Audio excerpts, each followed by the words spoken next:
শিব ঠাকুরের আপন দেশে আইন কানুন সর্বনেশে। কেউ যদি যায় পিছলে পড়ে, প্যায়দা এসে পাকড়ে ধরে। কাজীর কাছে হয় বিচার, 21 টাকা দণ্ড তার। সেথায় সন্ধে 6টার আগে হাঁচতে হলে টিকিট লাগে।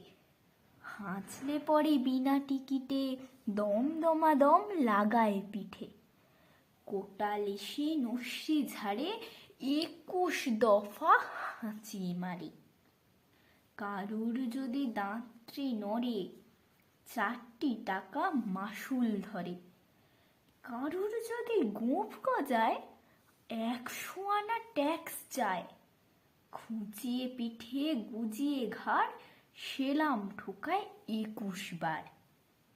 চলতে গিয়ে কেউ যদি চায় এদিক ওদিক ডাইনে বাঁয়, রাজার কাছে খবর ছোটে, পল্টনেরা লাফিয়ে ওঠে। দুপুর রোদে ঘামিয়ে তাই 21 হাতা জল গেলায়। যেসব লোকে পদ্য লেখে, তাদের ধরে খাঁচায় রেখে কানের কাছে নানান সুরে নামতা শোনায় 100 উড়ে। সামনে রেখে মুদির খাতা, হিসাব কষায় 21 পাতা।